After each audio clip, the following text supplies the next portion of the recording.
বাংলাদেশে একটা কথা ভীষণ প্রচলিত, লাগলে ছক্কা না লাগলে মক্কা। ঠিক তেমনই চীনে তৈরি জিনিস টিকলে ভালো, না টিকলে কোনো ভরসা নেই। চীনে তৈরি প্রতিরক্ষা সরঞ্জামের কি পরিণতি তা একদিকে পাকিস্তান যেমন বুঝতে পারছে, ঠিক তেমনই হাড়ে হাড়ে টের পাচ্ছে বাংলাদেশও।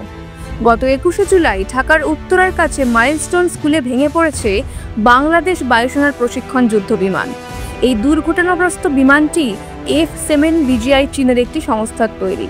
এরপর থেকেই আন্তর্জাতিক মহলে প্রতিরক্ষা বিভাগে চীনের তৈরি বিভিন্ন প্রতিরক্ষা সরঞ্জাম নিয়ে ইতিমধ্যে প্রশ্ন উঠতে শুরু করেছে।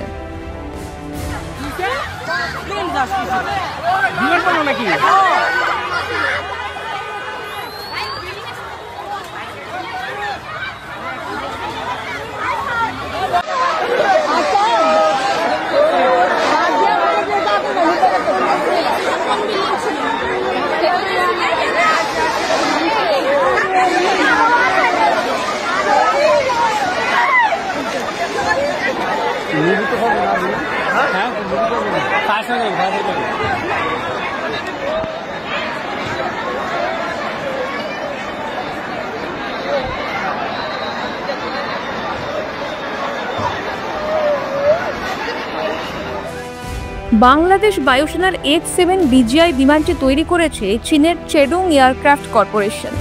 এই সংস্থায় আবার পাকিস্তানকে J-10 যুদ্ধবিমান সরবরাহ করেছিল।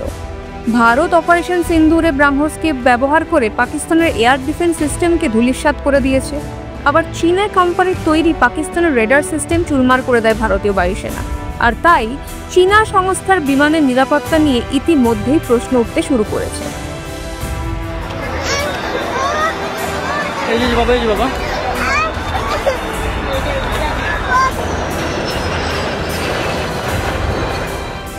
একটি পরিসংখ্যানে বলা হয়েছে, বাংলাদেশে গত কয়েক দশকে একাধিক চীনা সংস্থা নির্মিত বিমান ভেঙে পড়েছে। 1992 সাল থেকে বর্তমান সময় পর্যন্ত বাংলাদেশ বায়ুসেনার মোট 27টি বিমান দুর্ঘটনার শিকার হয়েছে। F-7, FT-87, PT-6 সহ একাধিক বিমান চীনা সংস্থার তৈরি। গত 20 বছরে মোট 11টি বিমান দুর্ঘটনার কবলে পড়েছে। 2018 সালে টাঙ্গাইলে F-7 প্রশিক্ষণ বিমান ভেঙে পড়েছিল। একইভাবে 2017 সালের 27 ডিসেম্বর কক্সবাজারে প্রশিক্ষণের সময় দুটি প্রশিক্ষণ বিমান ভেঙে পড়ে।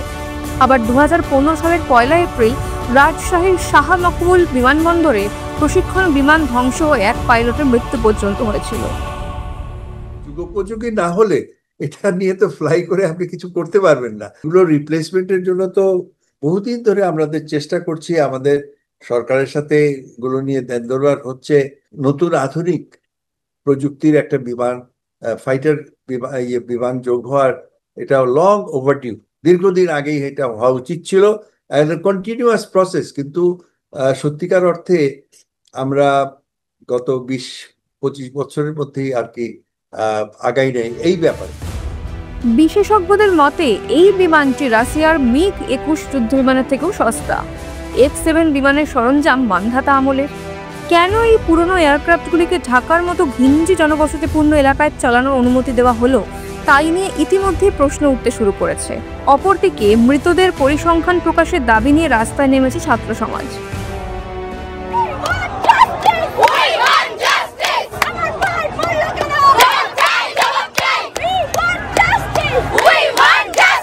এই প্রশ্নের উত্তরের দাবিতে কোন কিছুই অবশিষ্ট নেই। সেই সেক্টরের কেউ আর বেঁচে নেই। সেনাবাহিনী জবাব চাই।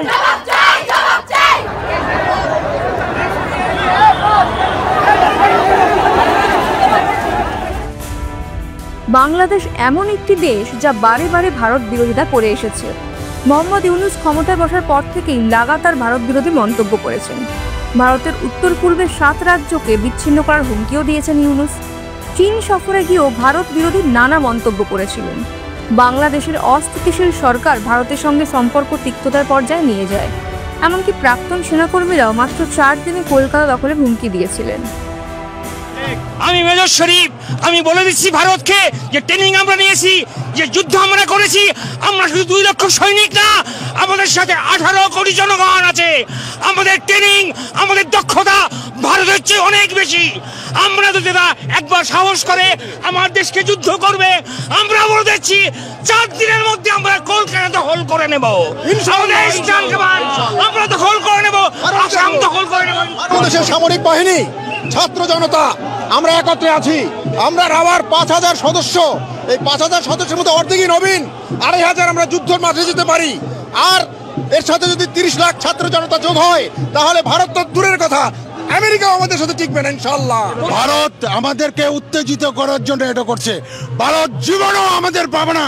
বাংলাদেশের 1 ইঞ্চি মাটিও ভারতকে আমরা দেব না। ওদের বরঞ্চ ওদের জায়গা আমরা দখল করে নেব। তবু ভারত মানবিকতার সঙ্গে বিমান দুর্ঘটনায় আহতদের জন্য চিকিৎসা সামগ্রী এবং মেডিকেল টিম পাঠিয়ে সব রকম সাহায্যের হাত বাড়িয়ে দিয়েছে।